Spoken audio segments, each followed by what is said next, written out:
Alright, here we are, once again. Dang it, I totally screwed that up. Alright, welcome to... Dang it. Do you want to start over? No, we're good. Welcome to sort of midweek podcast, because we can't do this weekend podcast. Because podcast recording doesn't work in Atlanta. Well, it's more... You can't do it in Atlanta. Okay, whatever. There's specific legislation prohibiting you from recording Yes, podcasts. it is illegal to pod the cast in Atlanta. Or cast the pod. Either one works. Either one's legal. Illegal. Yeah, that's what I meant.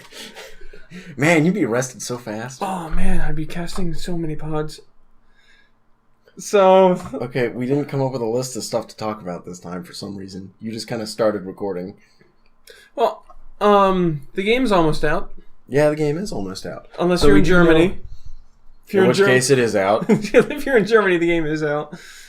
So, there's stuff that we found... Also, there's stuff that we found with the game being review-wise out. Mm-hmm.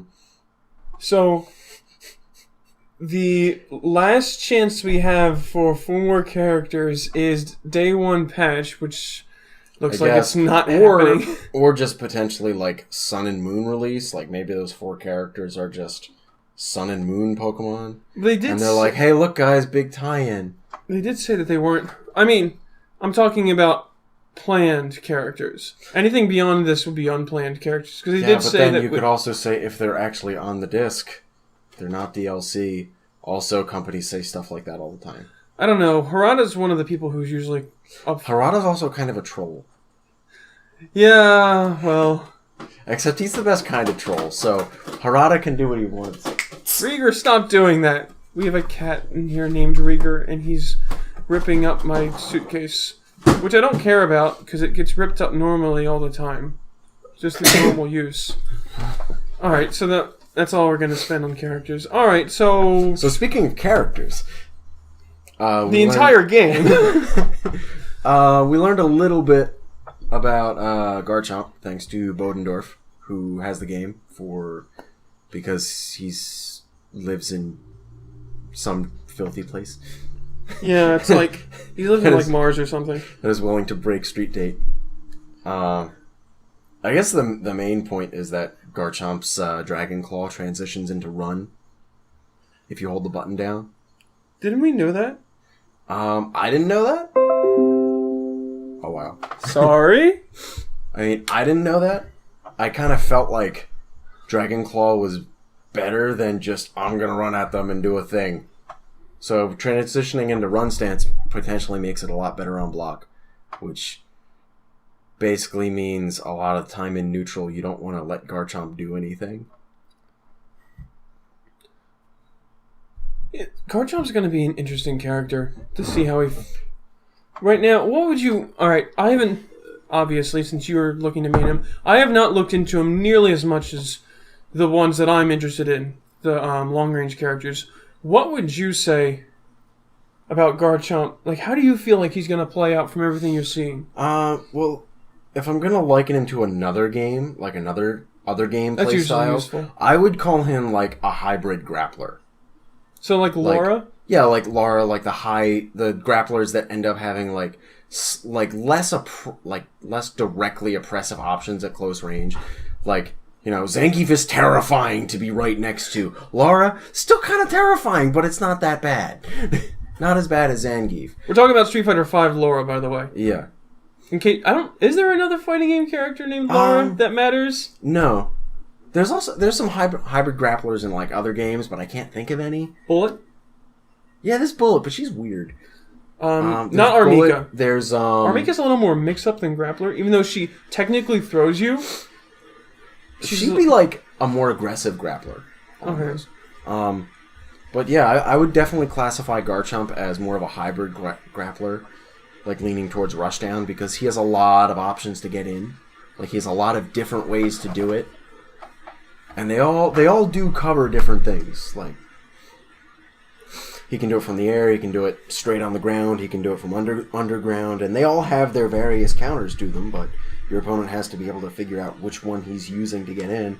And then once he is in, he has his command grab, he has his OK counterattack, and Stone Edge, which I'm not entirely sure how good it actually is. Because I've heard reports that some characters are able to, like, activate it with a light attack and then block. So, you can, like, Stone Edge check.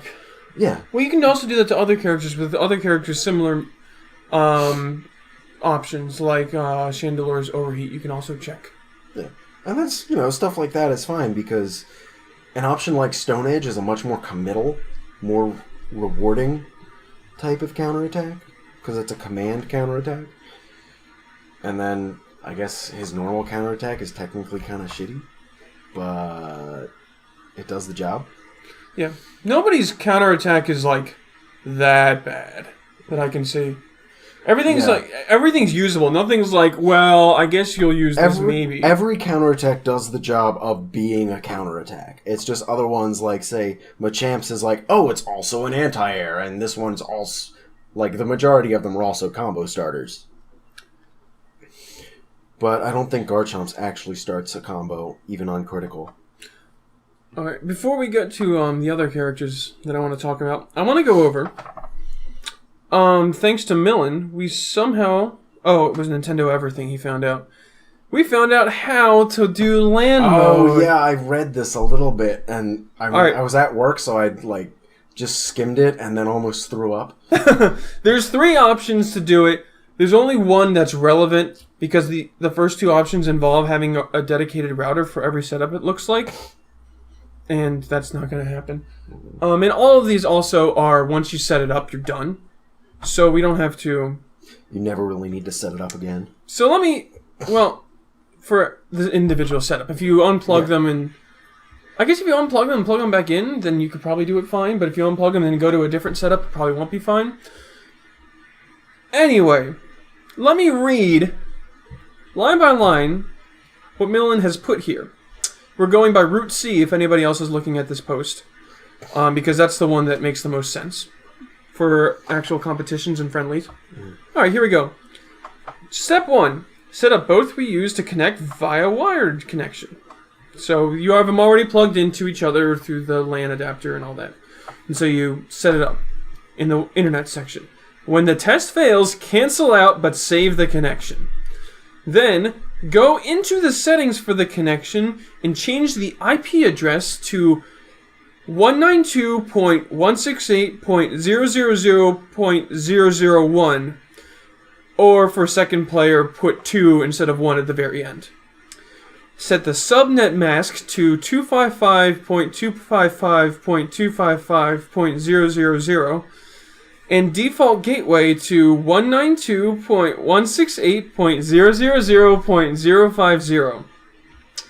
Then step 4, for the DNS settings, set it as do not automatically obtain. Step 5, set primary DNS to 1.0.0.0.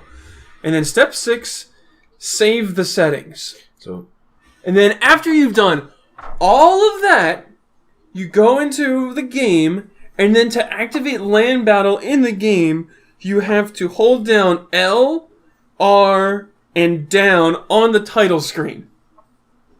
So basically a bunch of Jim Crackery. That's an interesting way to put it. I heard it on the radio the other day. And the very first response to this post was mine. This is disgusting. This is disgusting. I mean, I guess technically, when you think about it, like the fact it is a LAN setup and no other game really does it, I could see needing this kind of complex workaround. Yeah. But that doesn't make it any nicer. See, after reading through this again, what I'm thinking about could be really nice is if we could just have a Player 1 and Player 2 connections saved on each system. Yeah. Okay. That's what I was thinking too. And then just choose the connections, plug them in, done. How do you determine which one's Player 1 and Player 2?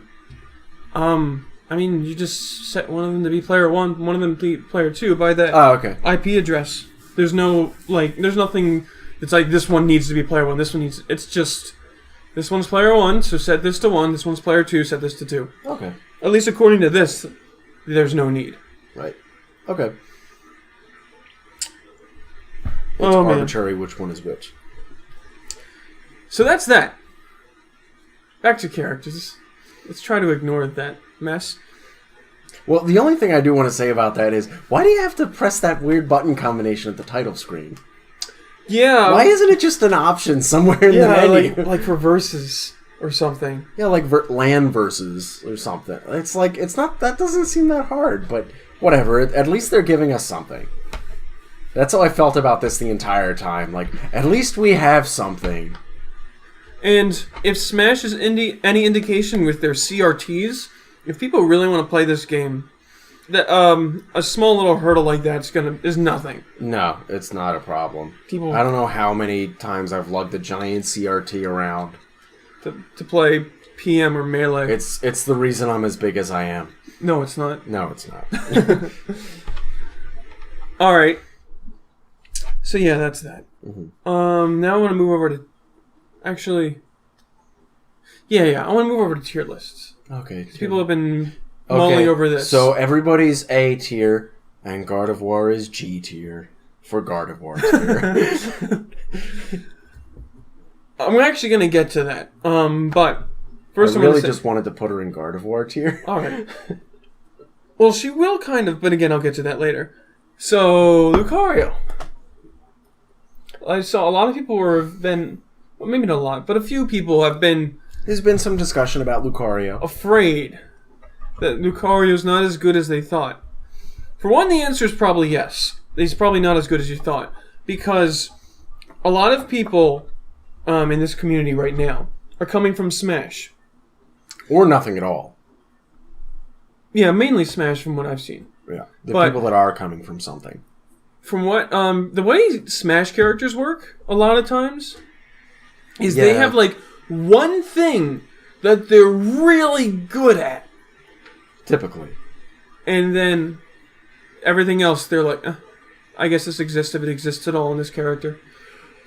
That's not how most fighting games go.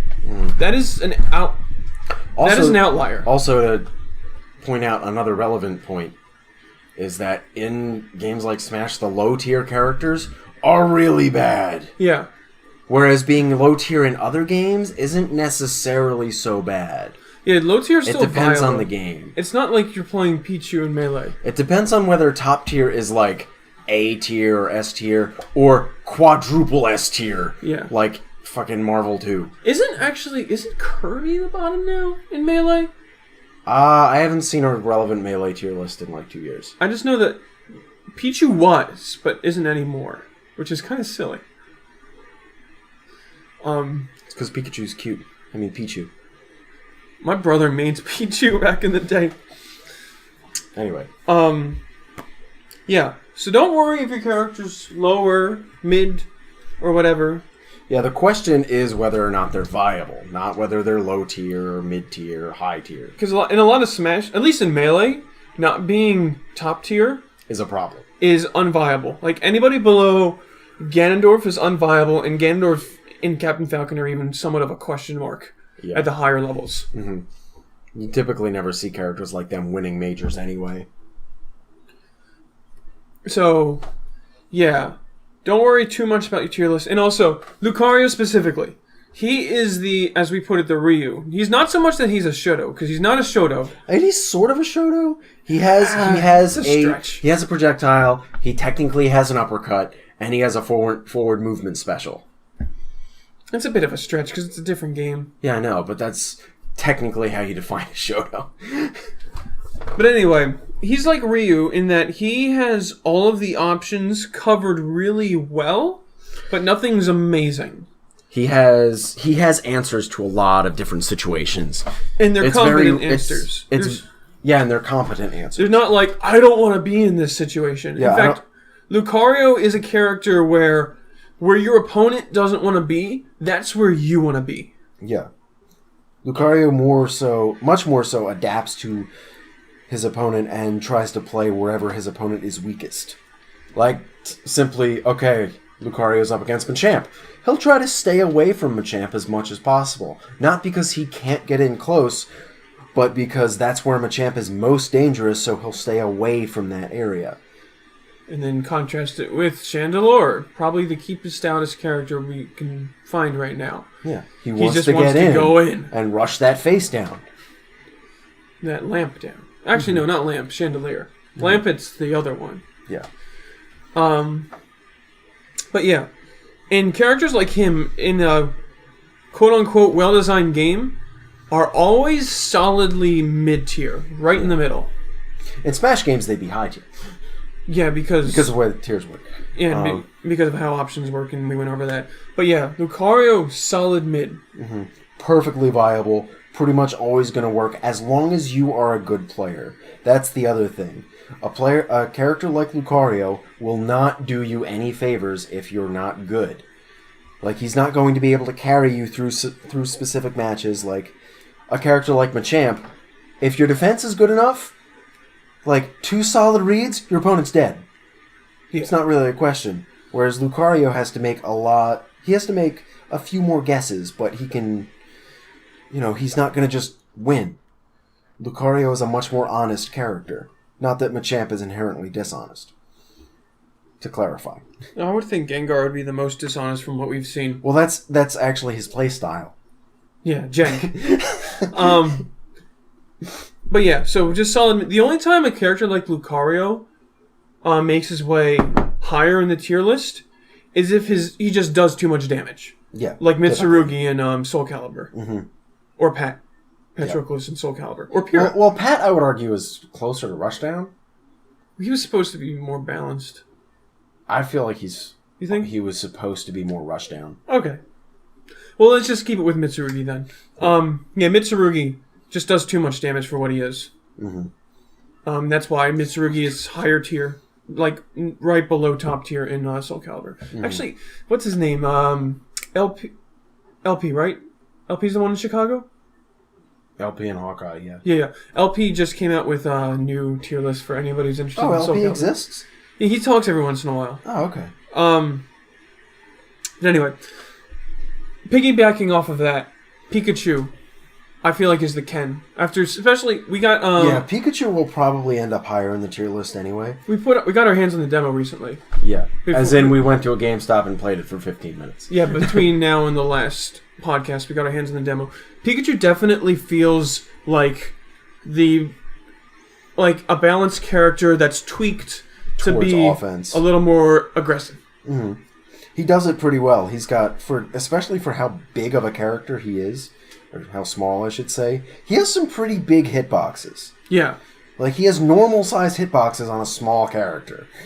And his projectiles are way more aggressive than Lucario's. Mm-hmm. And he's a lot more locked down. Yeah.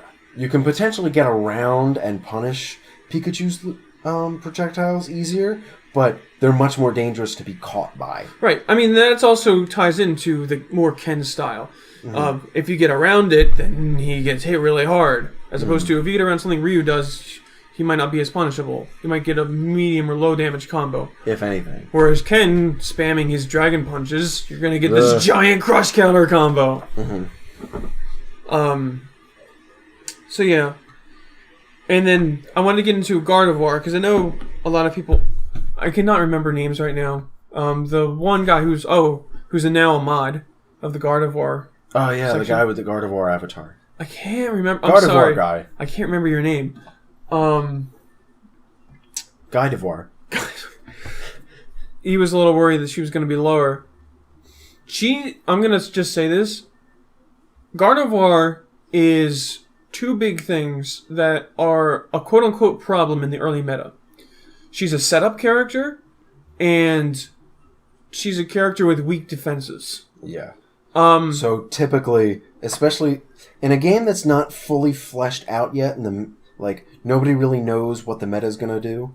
Nobody really knows how to play exactly. Nothing's optimized. A character like Gardevoir just isn't going to work at first. Yeah, she's going to be bottom two. I mean, she'll be viable.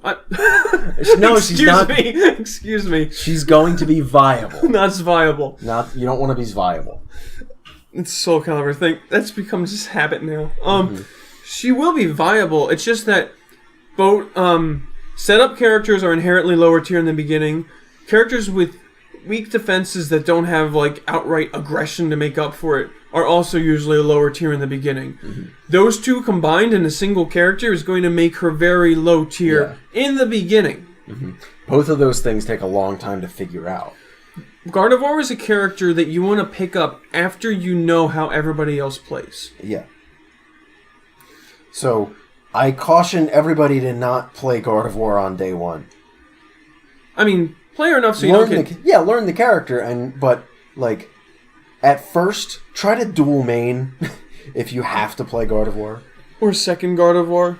I know, I want to play Gardevoir eventually, but there's no way I'm gonna... I wanted Lucario, but after playing around with the demo, I think we're gonna main Pikachu for a good while. I'm gonna do the same with Lucario, but, like, I can switch from Lucario to Garchomp a lot sooner than you could switch from Pikachu to Gardevoir. Right. Because Garchomp's more straightforward. Like, he has some confusing options, but they're obvious in what they do. Alright, yeah. Other than that, let's see, there's, I was looking at... Suicune wants to get in a lot more than I thought he did. Yeah, Suicune's closer... Suicune's sort of a balanced character, he just has a butt-ton of projectiles. He's just like a balanced character. He's the best long-range balanced character. Yeah. Oh, and another character I was looking at, what's her name?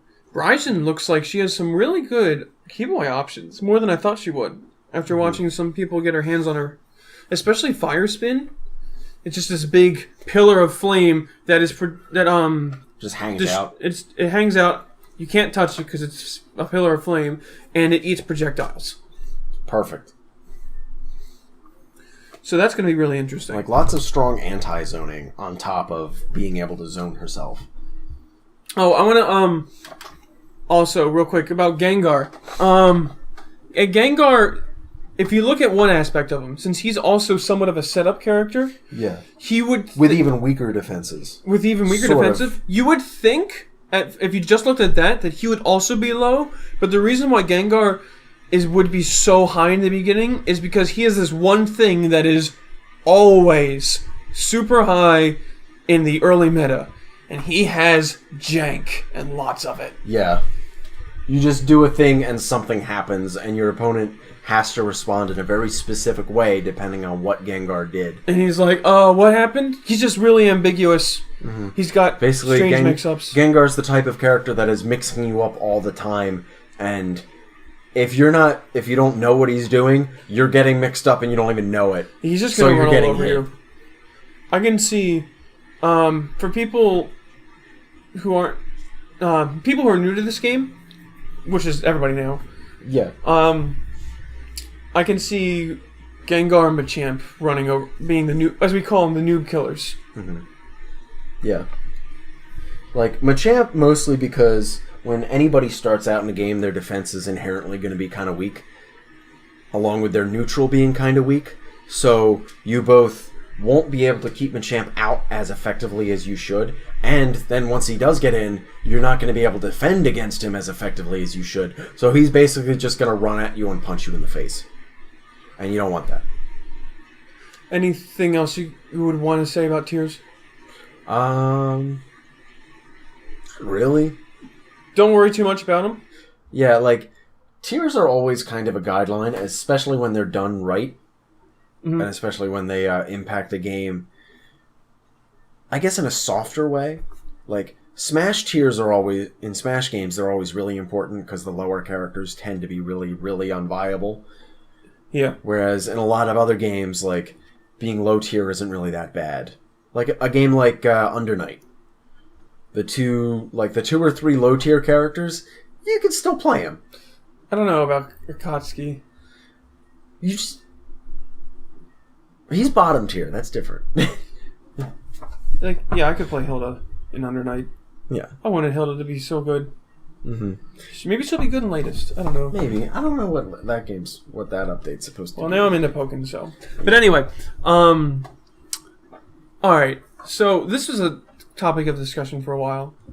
That apparently a lot less people knew about this than I thought. So, Steve, could you give your best explanation of what a vortex is? Oh. Okay. A vortex... In other words, teach these guys how to play Street Fighter 4.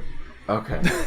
A vortex is basically when the aggressor character applies some kind of mix-up to the defending character, and then if this mix-up is successful, the aggressor character gets a knockdown, or gets a damage combo and knockdown into the exact same situation, or a worse situation that, if the mix-up is successful again, resets into the same situation.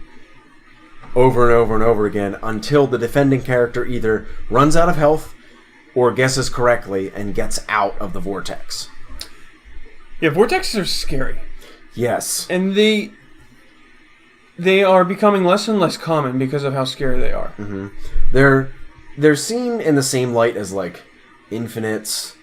Actually, they're seen a lot more negatively than infinites are. Which is kind of funny, because personally, I actually don't have a huge problem with vortexes, because you're still making a choice. Yeah. But it's like how powerful that choice is. Yeah. And the infinites I see in games nowadays, there's a lot of conditions along with them.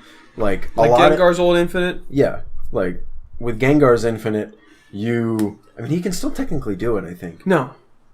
They got rid of the thing that links. They did get rid of it. Okay, the video I just saw was old then. With Gengar's Infinite, you do it, and then after a certain amount of damage, you just knock them into field phase, and it's whatever. But, with Vortexes, the situation is just always going to be recurring and extremely powerful. And, like, for successfully landing a mix-up, it's fine to be able to get, like, another thing, or at least get, like, really heavy advantage, but to get the exact same situation and have another opportunity to do more damage and then get rewarded the same is really tricky. Yeah, I don't see... my guess right now is we will probably not see any vortexes in Pokken, and if we do see them, they will probably be patched out. Well, it's also the phase shift mechanic works very well to get rid of stuff like that. However, if there's one character that I would have to say Vortex is the closest thing to a character that can Vortex from what I've been seeing, it would be Blaziken.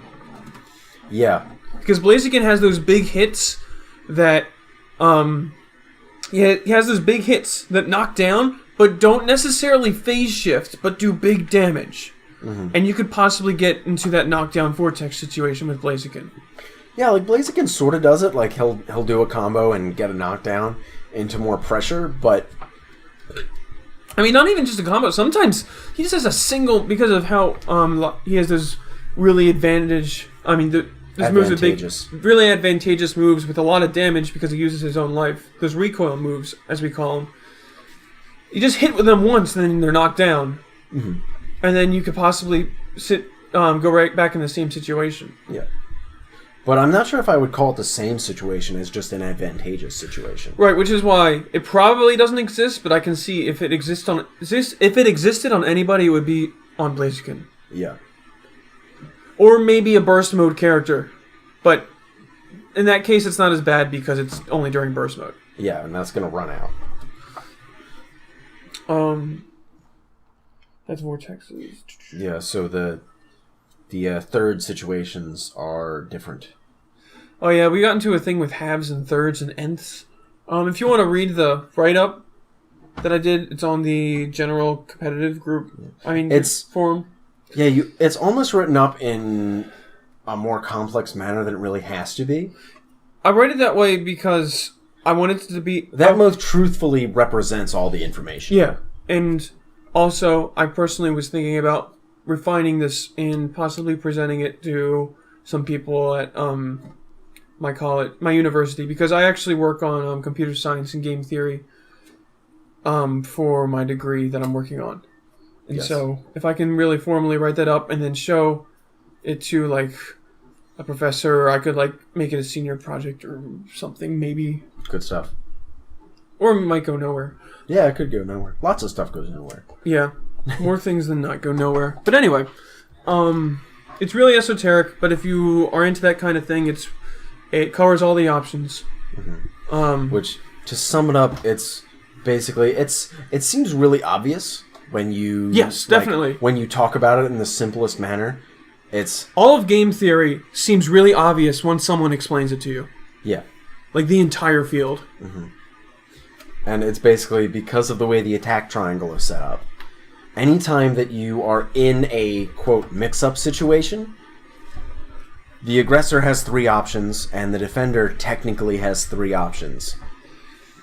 And in a, what did you call it? An Azoth's third? Yeah, I call it an Azoth's third and the aggressor's third. Mm-hmm. And in Azoth's third, it's where it's kind of more evenly split or more towards the defender's it's easier to get out of. Well, the main point was that in a normal vortex is what I called a half to start off this definition. In the normal vortex, you have about a 50-50 shot to either get back in the vortex or to get out.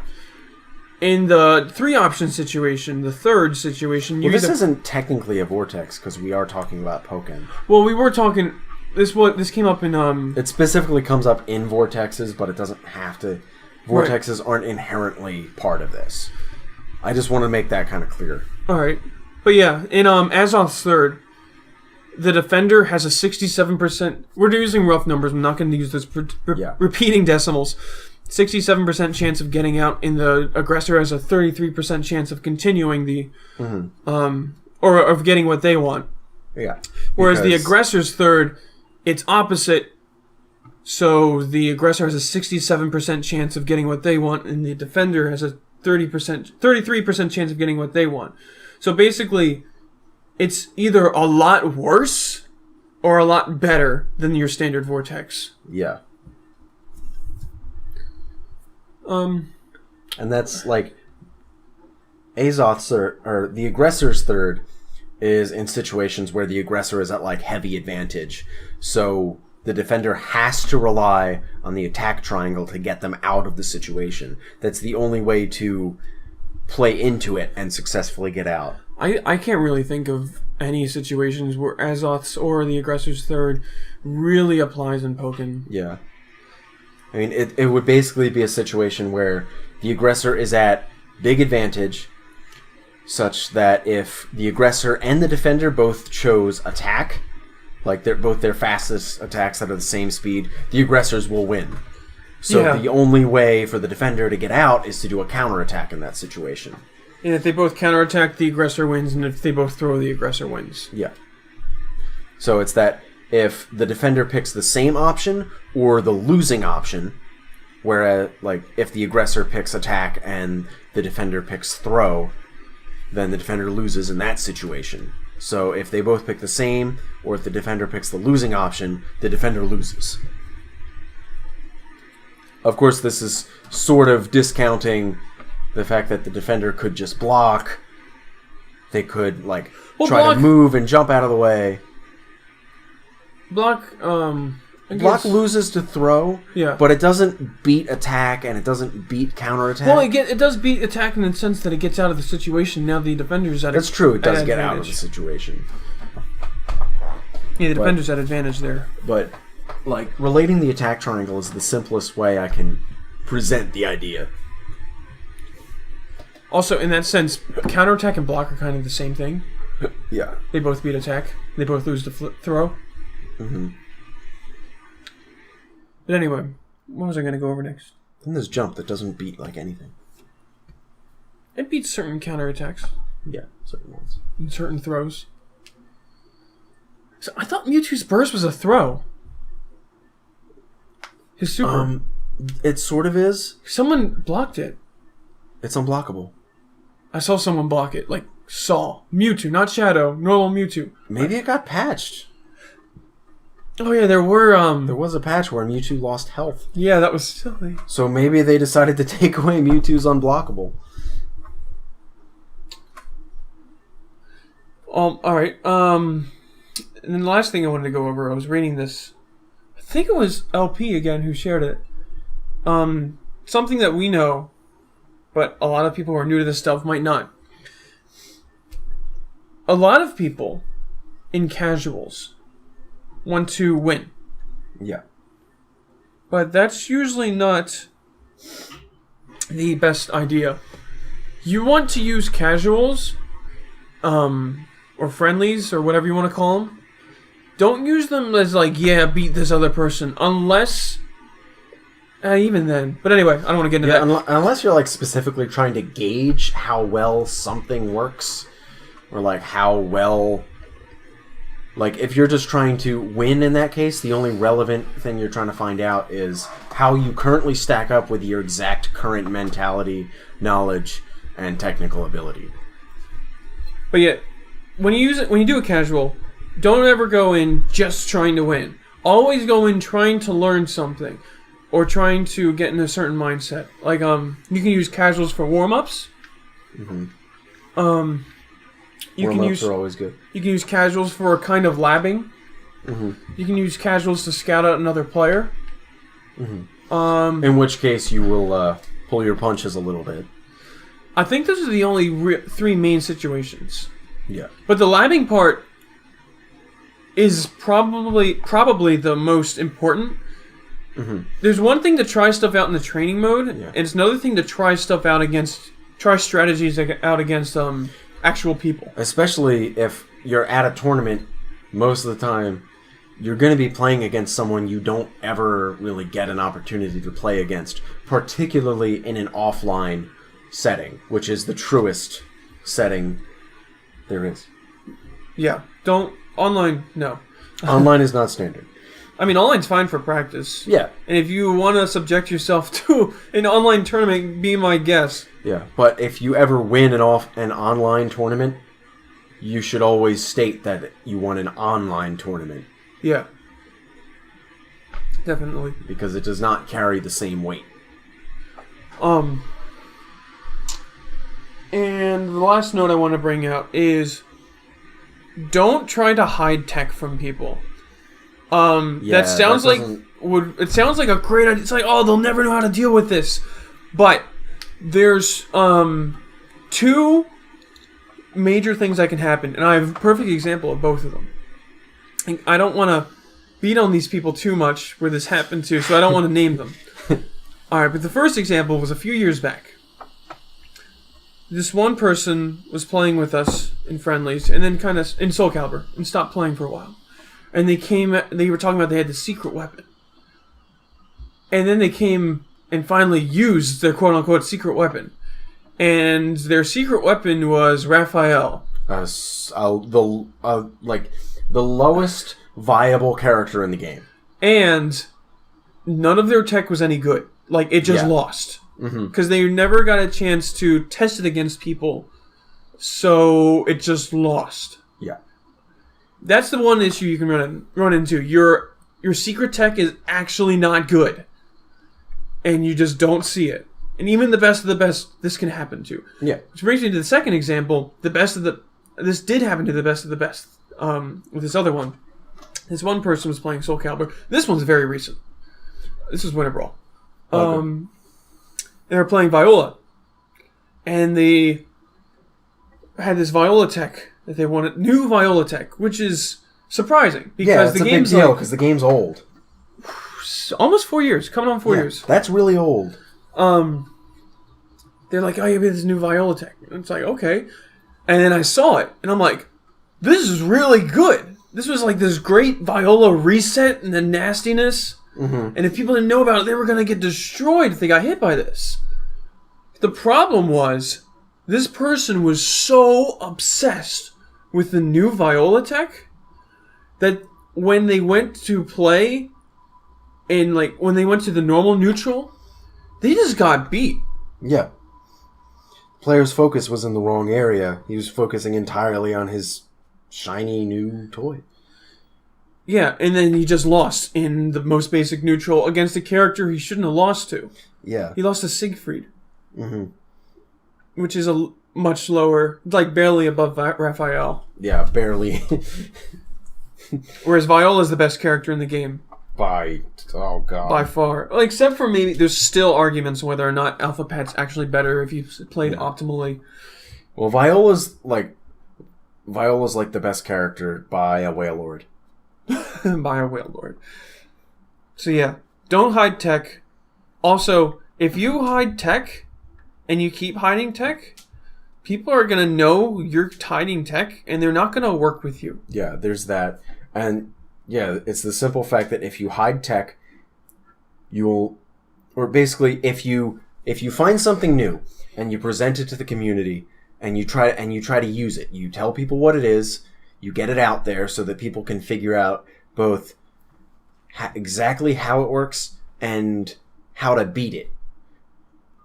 Because if it is really good, then it's going to be hard to beat, and then you have something there. But you also find out if it's super easy to beat, and you don't like go into a tournament thinking it's super good, get demolished, and be sad. And the last point I want to say about that is I don't want to discourage anybody for looking for new tech, even late in the game. Because like I said, that one guy found some nasty Viola resets. Yeah. That even if everybody knew about them, they would still be scary. Yeah. I mean, they still are scary. Mm-hmm. But yeah, if you want to find new tech, I mean, if you want to like go looking for this stuff, I was talking to you about this with somebody in relation to somebody else. If you want to find new tech, and you keep on presenting this new tech, a lot of times you're going to run into duds. That just happens. Yeah, you're like, oh, this looks really cool. Oh, it doesn't work because your opponent can just jab in the middle of it. Or you might accidentally find something that somebody else already found. Yeah. But, which is pretty common, actually. Yeah, definitely. Because you may have found, like, the other person may have found it, and it turns out it's not that great, so nobody talks about it, because it's pointless. So, the thing is, if you keep on looking for new tech, even if you find something that's not good, even if you find something that somebody else has already found, you're still learning how to find new tech. Yeah. You're getting the skill. Which is going to be useful in the entire rest of your life. Yeah. But even just from a fighting game standpoint, yeah, if you keep on trying to find new tech, this is the point that I'm saying was related to the other person. If you keep on finding new tech, then by just pure chance, by the way probability works, you are going to eventually find something that's really good that nobody else has found. As long as the game isn't too old. Even then, usually, if you try it hard enough, you'll probably find something. Look, Party will find out. No matter how hard you try to find something, if it's not there, you're not going to find it. Party will found Just Guard install. But that's dumb. Yeah, but it's really notable, even if it's dumb. It is. It is notable, and it's really dumb. But, the other point is, if you've been scouring for new tech after like a year, and you haven't found anything, don't be discouraged because there might not be anything there, and that's not anybody's fault. Yeah, definitely. But there could still be something there, something really dumb. I mean, what is it? January. I finally decided. I thought that Hilda was mainly played out, tech-wise. But I decided to just keep on labbing Hilda because I wanted to get good. Eventually I switched to Astaroth. That's another story. In fact, Scion, I really need to talk to you about this stuff. If you're listening, which you're probably not. I need you, if you're not listening, I need you to tune in right now. Anyway, I was looking at Hilda, and I actually found a lot of Hilda tech. A lot of ways to do loops that nobody else has, at least in the community. It might have just been stuff that's forgotten. But there's a lot of stuff that we as a community, from everybody I talked to, thought was patched out, but you can still do. Like, I found a way to reliably get her B+K air throw. Mm. And I found a way to actually make loops reliable in different situations. And a lot of it came down to spacing. A lot more than I thought it would. But yeah, since I was labbing it for probably an hour every single day for a month straight, I found a lot of stuff in a 4-year-old game. So, if you want to find new tech, Yeah, that game's like about ready to go to preschool. Well, no, it's past preschool at this point. Is it? What? 4-3. See, I should know this because my girlfriend's a preschool teacher. 5 years old is kindergarten. 4 years old can be early. I don't know kids, man. If you go to kindergarten early. Man. Ah, my chapstick. Alright, again, this is coming on an hour, but a lot more substantive talk, I think, this time. This will probably be coming out on Wednesday. Yeah. It's Tuesday night right now, Mm-hmm. and I have to upload the Soul Calibur videos. Oh, yeah, you do. Good thing you're on spring break. Spring break, whoa. Actually, I could probably just stay up tonight and just work on this stuff. You do what you want. Because it is spring break. Spring break! Spring break, woo! Yeah. What else? We're open to practice with anybody in the area. We're open to practice with people online. I'm gonna start streaming. Yeah, The lab. You're gonna have a lot more time to do that because you just have more time. I don't know. I have class earlier than you have work, I think, on certain days. Yeah, but I work every day and it's That's consistent. True. And I can only be awake for so long. Yep. Especially since you actually, I don't know, weird studies are coming in about this. But you do more manual labor than mental labor. Yeah. Whereas academics, by definition, is more mental labor. Yeah. But then there's also some interesting stuff coming in that actually might affect you in terms of sleep just as much as manual labor if it's hard enough. Oh, I can believe that. So, anyway. But yeah, we'll be up for stuff. Last thing. Don't get rusty. Ever. Don't get... Well, I mean, keep at it. Even if you are, like, at a lull, still keep playing, like, for maybe, like, if you want to... I'm talking to people who want to compete, who want to do well at tournaments. If you just want to have fun with this game, then you can do whatever you want. Yeah, why are you listening to this podcast? Probably because they don't have anything else to do, because they're terrible people who have there's no so much life. to do. They have no life. Anyway, I have to insult all of our listeners. Yeah, I feel like we could do better. We could. Harsher insults. Definitely. I'm gonna have to lab that. I could bring up the G word. Which I'm not even going to explain. Just have you guys think, what is the G word? So you'll never get it. Yeah, I didn't see it coming. That's the mix-up. You'll probably get it, but you think you won't. What was I going to... Oh, yeah. It's not get.